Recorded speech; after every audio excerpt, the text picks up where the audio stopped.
शरीर की दृष्टि से मैंने आपसे बताया, और दूसरा ये कि सवेरे उठ के ध्यान करना।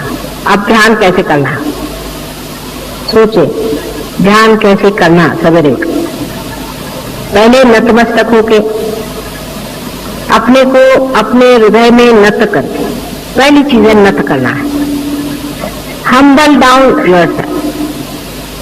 किसी ने ये सोच लिया कि मैंने बहुत पा लिया या मैं बहुत कुछ बड़ा भारी संत साधु महात्मा हूं, तो समझ लीजिए वो गया, स्वयोग से गया। अत्यंत नम्रता पूर्वक अपने हृदय की ओर ध्यान करके नतमस्तक होके फोटो के सामने दोनों हाथ करके शांति पूर्वक परमिशन ले करके बैठे। बात बात में क्षमा मांगनी पड़ती है, तो उस वक्त भी क्षमा मांग के कि हमसे अगर कोई गलती हो उसे माफी करके ध्यान में आज हमें उतारिए। इस तरह की प्रार्थना करके जिन्हों से हमने वैर किया है सबको माफ कर देते हैं, और हमने अगर किसी से वैर किया उसके लिए तुम हमें माफ कर दो। अत्यंत पवित्र भावना मन में ला करके और आप ध्यान में जाए, आंख बंद करके और थोड़ी देर ध्यान करें। आप कितने मिनट करें इससे कोई मतलब नहीं होता, ये सवाल पूछना बहुत गलत बात है। आप 5 मिनट करिए और चाहे 10 मिनट करिए, 5-10 मिनट एकाग्रता से आप ध्यान करें।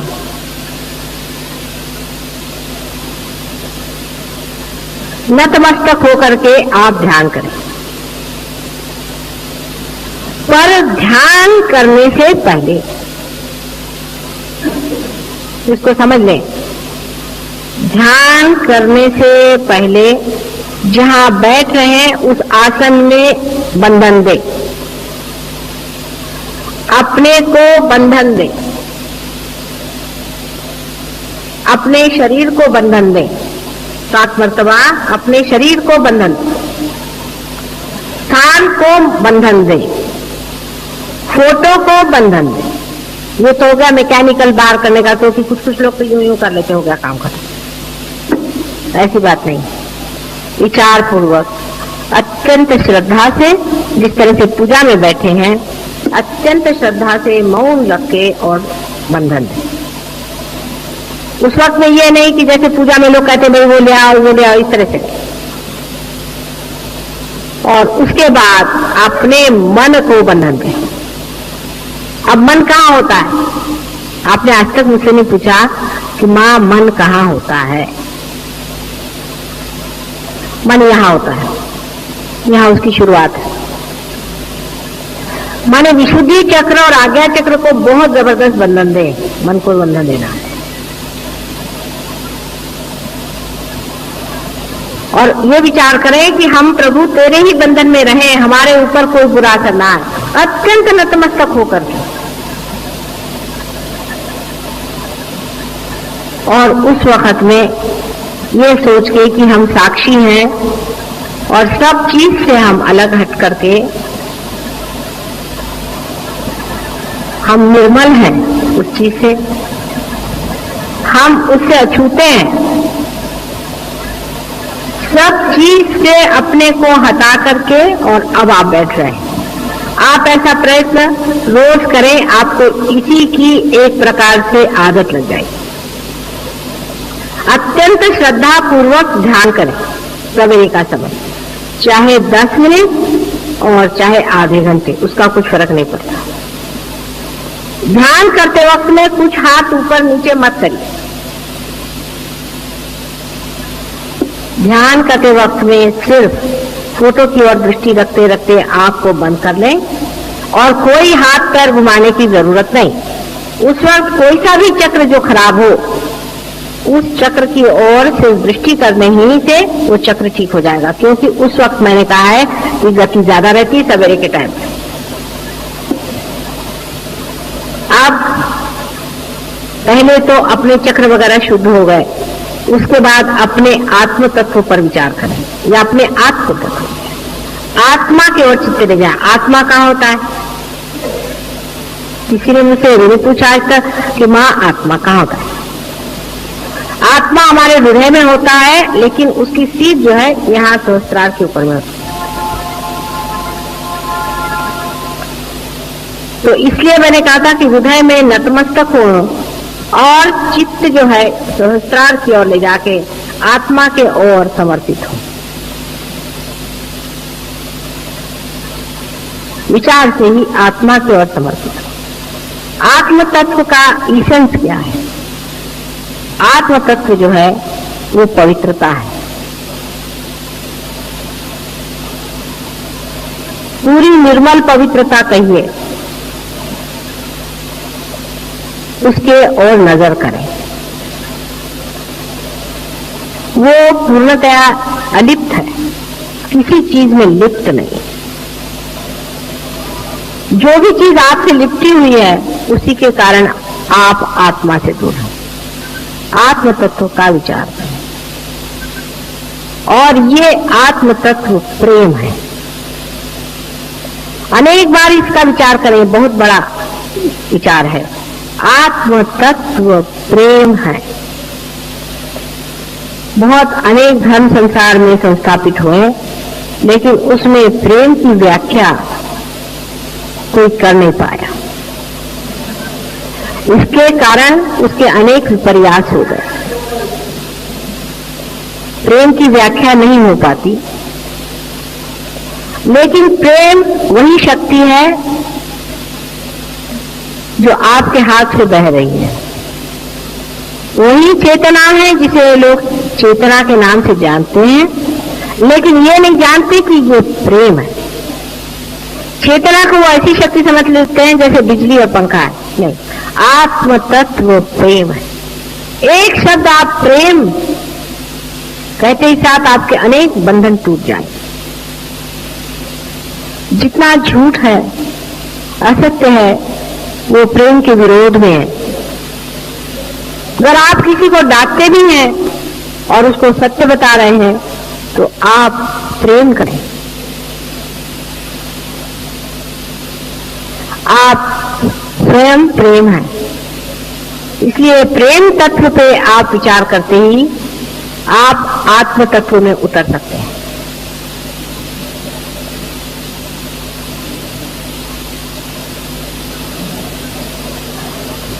ध्यान में कोई सा भी एक विशेष विचार नहीं लेने का, लेकिन अब आप कह सकते हैं कि मैं वही प्रेम तत्व हूं, मैं वही आत्म तत्व हूं, मैं वही प्रभु की शक्ति हूं।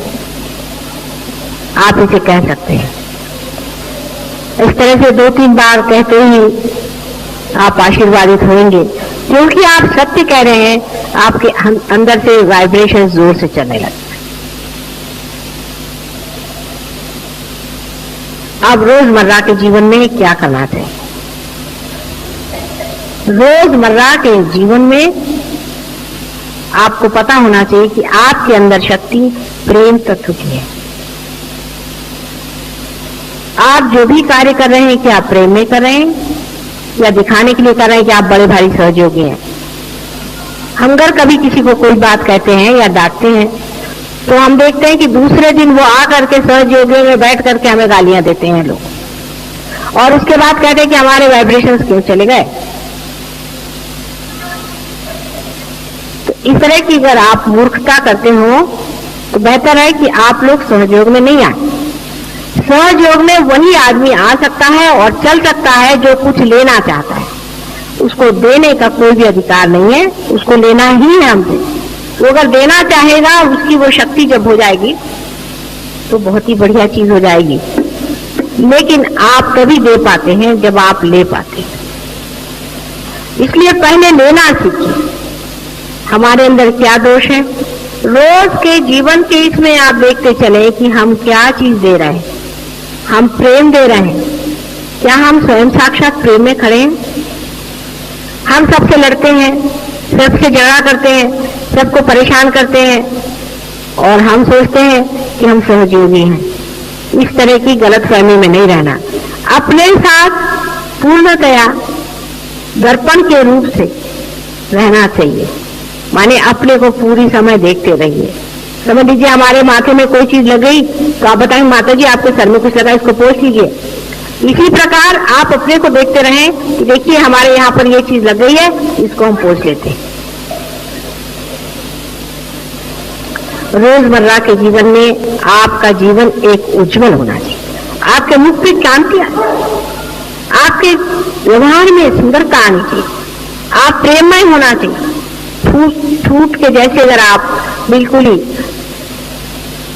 रसहीन हो तो आप सहयोगी नहीं, ये आपको पता होना चाहिए। जबरदस्ती के आप सहयोगी बने हैं, वो भी हम आपको चला रहे हैं इसलिए आप बैठे हुए हैं, नहीं तो हमें आप माफ कर दें और आप सहयोग में ना आए। थोड़े दिन में आप खुद ही निकल जाएंगे। इस तरह के लोग जिनमें प्रेम नहीं है, जो अपने को सोचते हैं कि हम बड़े बढ़िया आदमी हैं और बड़े कमाल के आदमी हैं और ये है वो है, वो बिल्कुल सहयोग के लिए व्यर्थ है। ऐसे लोगों को चाहिए कि जाए दूसरे गुरुओं के जूते खाएं और वहां रहें। यहाँ पर सहयोग में आप परमात्मा के एक इंस्ट्रूमेंट बनने आ रहे हैं। अत्यंत नम्रता आपके अंदर होनी चाहिए, अत्यंत नम्रता। आपको घमंड छोड़ना चाहिए। लोग कहते हैं कि संन्यास लेना चाहिए, मैं कहती हूँ पहले घमंड से आप संन्यास लीजिए, क्रोध से आप संन्यास लीजिए, कपड़ों से नहीं लीजिए। कपड़े उतार देने से कोई संन्यास नहीं होता है। संन्यास का अर्थ होता है अपने क्रोध, काम, मोह, मद, मत्सर आदि शत्रुओं से एक संन्यास लेने को ही संन्यास कहते हैं। संन्यास्त ऊपरी संन्यास की बातचीत नहीं। तो अपने रोज के व्यवहार में अत्यंत शांति से, सबसे प्रेम से व्यवहार करें। अपने बाल बच्चे, घर वाले, इनसे सबसे सहयोग की बातचीत करें, सहयोग पर ग्रहण करें। अपने दोस्त बदलिए, अपना उठना बैठना बदलिए। ये आपके रिश्तेदार हैं, ये आपके सगे हैं, इनसे बातचीत करें, इनसे बोलें और ये लोग आपको बताएंगे कि हम लोग एक नई दुनिया में आ गए और हमारे पास एक नए वाइब्रेशन है। जब भी आप सफर करें, कहीं बाहर जाए, किसी गांव जाना है, ये बता रहे थे अभी राउरी से आए कि हम अपने साथ में जैसे सब लोग लेकर चलते हैं चीजें अपने ट्रैवलिंग की, वैसे हम अपने साथ में थोड़ा सा तीर्थ, मेरे पैर के पानी को तीर्थ कहते हैं, तीर्थ और कुंकू और ये सब वाइब्रेटेड हम लेके चलते हैं। रास्ते में कोई आदमी बीमार दिखाई दिया, चलो उसको तीर्थ पिला दिया। कोई आदमी ने धर्म की चर्चा की, उसको फोटो दिखा दिया, देखो भाई ये माता जी है और तुम चाहो तो उनको पार कर सकते। जहां जो आदमी मिल जाए वो अपने साथ रखे रहिए। अच्छा चलिए आपको हम कुंकू लगा देते हैं, देखिए आपको कैसे लगता है, ये हमारी माता जी। पूरी समय दिमाग इधर उधर दौड़ता रहे कि सहज योग को किस तरह से हम प्लावित अपने जीवन से कर सकते हैं। उसी समय आप देखिए कि आप बहुत गहरे उतर सकते हैं। लेकिन कुछ लोग ऐसे हैं कि सहज योग में सिर्फ ऐसे आते हैं जैसे मंदिर में आए चले गए, और फिर उसका दुष्परिणाम हमेशा आएगा। यहाँ पे ऐसे लोग हैं अभी बैठे हुए कि जिन्होंने जब से सहयोग से पार हुए हैं तब से कोई उनको एक बीमारी नहीं, माँ बीमार थे, उनको कभी बीमारी नहीं, एक बार भी वो डॉक्टर की सीढ़ी नहीं चढ़ी, कभी उनको कोई तकलीफ नहीं हुई, उन्होंने एक दवा नहीं ली जब से वो सहयोग में आए। बुढ़े भी है उनमें से कुछ जो हमेशा डॉक्टर के पास जाते थे और अस्पतालों में घुमा करते थे, वो सब कभी भी नहीं गए। ऐसे यहाँ बहुत से अनेक उदाहरण। इतना ही नहीं पर उन्होंने दूसरों को भला किया। इसका कारण यह है कि जो कुछ भी स्वास्थ्य के लिए, एक सहयोग के लिए आवश्यक है वो करते रहे और इस वजह से वो ठीक। आपस में मिलते रहो, आपस में सब, तुम डॉक्टर से सब पेशेंट, और डॉक्टर लोग आपस में फीस नहीं लेते, उस प्रकार तुम भी आपस में फीस नहीं लेते।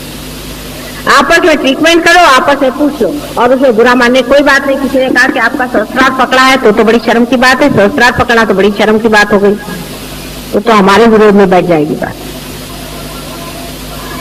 उसे कहना भाई फौरन ठीक कर दो, पता नहीं कैसे आदमी के साथ में बैठ गया। किसी ऐसे आदमी के साथ कभी नहीं बैठना चाहिए जो सहयोग की बुराई करता है, सहस्त्रार्थ फौरन पकड़ जाए। ऐसा आदमी अगर बोला तो कान बंद कर लो, और ऐसे आदमी कहना भाई तुम दूर बैठो, हमसे तुमसे मतलब नहीं, तुम हमारे से बात मत करो, बस हमको कोई अपना बुरा नहीं करना। आप कौन होते हैं हमसे बात करने के लिए? आप यहाँ माता जी के वजह से हमसे मिले हैं और अब आप चुप रहिए। ऐसे जो भी आदमी बात करते हैं कहना बस बस करिए, आपका संस्कार पकड़ेगा, फिर एक एक चक्र पकड़ेंगे, हो गया थोड़े दिन में आगे माता जी मुझे कैंसर हो गया, एक दो को कैंसर भी हुआ हमारे, आप तो ठीक हो गए लेकिन हुआ था।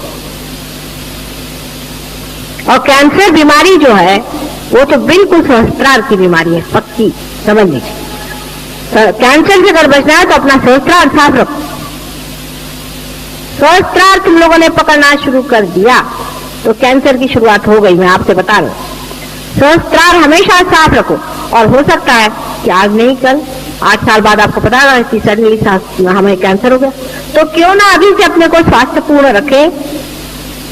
और इतना ही नहीं, सहयोग का कार्य करें जिसके कारण हम परमात्मा के राज्य में बैठे हैं। और जब कल संसार में उन लोगों को चुना जाएगा जो परमात्मा के हैं, उनमें से आप एक श्रेष्ठतम लोग होंगे।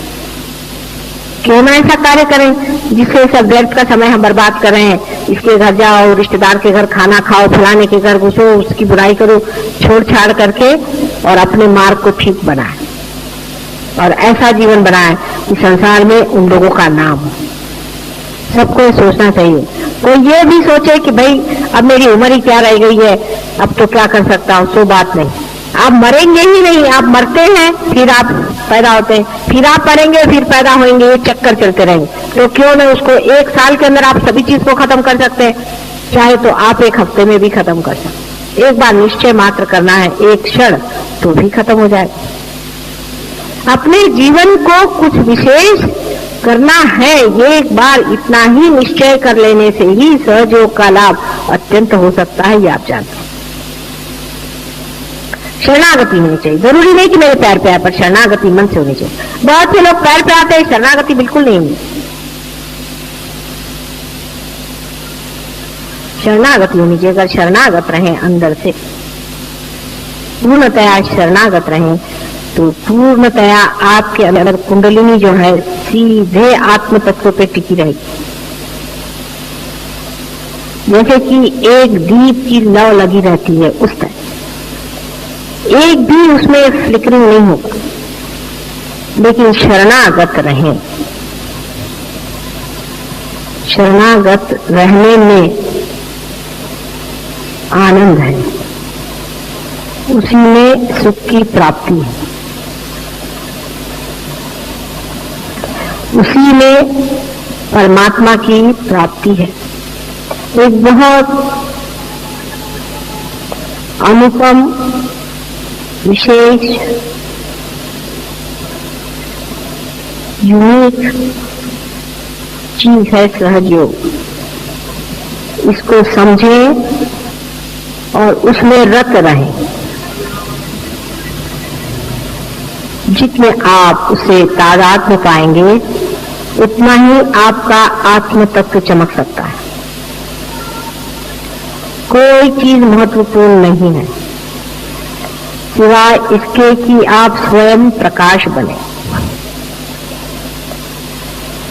और जिनको बेकार की बातें सोचती है उनके लिए बेहतर है कि वो इस चीज को छोड़ दें, उनके पास नहीं है। अब आखिरी बात बताऊंगी, जिसको बहुत समझ के और विचार पूर्वक करें। हमारे अंदर स्वयं ही दुष्ट प्रवृत्तियां हैं, हमारे ही अंदर स्वयं बहुत सी काली प्रवृत्तियां हैं, जिसको नेगेटिविटी कहते हैं। वे जोर बांधती हैं, उसके कब्जे में आना, अपने को शैतान बनाना है। आप चाहें तो शैतान बन सकते हैं और चाहें आप परमात्मा बन सकते हैं। शैतान अगर बनना है तो बात दूसरी, उसके लिए मैं गुरु नहीं हूं। भगवान बनना है तो उसके लिए मैं गुरु हूं। लेकिन शैतान से बचना चाहिए। पहली चीज है कि अमावस्या की रात या पूर्णिमा की रात, लेफ्ट और राइट साइड दोनों तरफ में आपको डेंजर्स होते हैं। 2 दिन विशेषकर अमावस्या की रात्रि को और पूर्णिमा की रात्रि को बहुत जल्दी सो जाना चाहिए। भजन करके, व्रत होके, ध्यान करके, चित्त सहस्त्रार में डाल के, बंधन डाल के सो जाना चाहिए। मतलब चित्त सहस्त्रार में जाते ही आप अचेतन में चले गए, वहां अपने को बंधन में डाल दिया, आप बच गए। 2 रात्रि को विशेष रूप से, और जिस दिन अमावस्या की रात्रि हो उस दिन विशेषकर अमावस्या के दिन आपको शिव जी को ध्यान करना चाहिए। शिव जी का ध्यान करके उनके हवाले अपने को करके सोना चाहिए या आत्म तक। और पूर्णिमा के दिन आपको श्री रामचंद्र जी का ध्यान करना चाहिए। उनके ऊपर अपनी नैया छोड़ के, रामचंद्र जी का मतलब है क्या? क्रिएटिविटी का। अपने जो क्रिएटिव पावर है उसको पूर्णतया समर्पित करके और आपको रहना चाहिए। इन 2 दिन अपने को विशेष रूप से बचाना चाहिए। हालांकि सप्तमी और नवमी 2 दिन विशेषकर आप पर आशीर्वाद हमारा रहता है। सप्तमी और नवमी के दिन उसका ख्याल रखना। सप्तमी और नवमी के दिन जरूर ऐसा कोई आयोजन करना जिसमें ध्यान आप अपना पूरा करें। और जब कभी भी आप बाहर जाएं, कहीं भी घर से बाहर जाएं, तो अपने को पूर्णतया बंधन में रखें। बंधन में रखने से हर समय बंधन रखें। किसी से देखा कि किसी का आज्ञा चक्र पकड़ा है कि चित्त से ही चाहे उससे बंधन डाली। जिस आदमी का आज्ञा चक्र पकड़ा है उससे कभी भी आर्ग्यूमेंट करना नहीं चाहिए। देखो बेवकूफी की बात है, जिसका आज्ञा चक्र पकड़ा है तो क्या आप भूत से आर्ग्यूमेंट कर सकते हैं? जिसका भी आज्ञा चक्र पकड़ा है उससे कभी भी आप आर्ग्यूमेंट नहीं करें, बिल्कुल नहीं। वो कहना हाँ ठीक ठीक ठीक ठीक आप ठीक है चलो। क्योंकि कोई पागल आदमी होता है ना तो उसको ऐसे ही कहते हैं ना, हाँ भाई ठीक है तुम ठीक हो, ठीक हो जाओगे, ठीक हो जाओगे। आर्ग्यूमेंट नहीं करना चाहिए। जिसका आज्ञा चक्र पकड़ा है, पहली चीज, जिसका विशुद्धि चक्र पकड़ा है उससे भी आर्ग्यूमेंट नहीं करना चाहिए।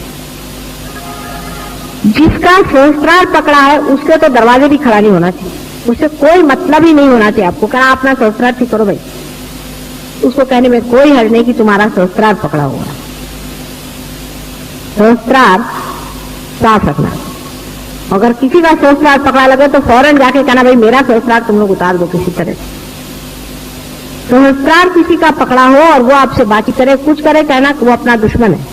उस आदमी से बिल्कुल उस वक्त बात नहीं करना जब तक उसका सहस्त्रार पकड़ा है। अब वही हृदय चक्र, जिस मनुष्य का हृदय चक्र पकड़ा है उसकी मदद करनी चाहिए। जहां तक बन सके उसके हृदय पे बंधन आदि डालना, अपने हृदय पे हाथ रखना, माँ की फोटो की और उसको ले जाना, हृदय चक्र का ख्याल जरूर करना, क्योंकि कभी कभी हृदय चक्र में हो सकता है दूसरे आदमी को परेशानी है। हृदय चक्र में जरूर मदद करनी चाहिए। और बहुत से लोगों के हृदय नहीं होता, बहुत ड्राई पर्सनालिटीज होती है, और ऐसे ड्राई लोगों के लिए आप कुछ भी नहीं कर सकते। आप चाहे भी उनका कुछ ठीक करना तो आप नहीं कर सकते, उनको छोड़ देना चाहिए। पर वो अगर आपके पास आए और आपसे कुछ कहें तो पहले उनसे कहना चाहिए कि आप हठ योग छोड़िए, आप दुनिया भर के काम छोड़िए और थोड़ा प्यार करना सीखिए। पहले कुत्ते बिल्लियों को प्यार करिए, अगर इंसान से नहीं होता फिर इंसान से प्यार करें। खुद भी सबसे प्यार करिए, बच्चों से प्यार करिए, बच्चों से ज्यादती नहीं करिए, किसी के साथ ज्यादती मत करिए, किसी के साथ भी आप दुष्टता मत करिए। किसी को, बच्चों को तो कभी नहीं मारना है, कोई भी सहयोगी को अपने बच्चों को कभी हाथ से मारना नहीं, हाथ नहीं उठाना, किसी को मारना नहीं, किसी से भी क्रोध नहीं करना है।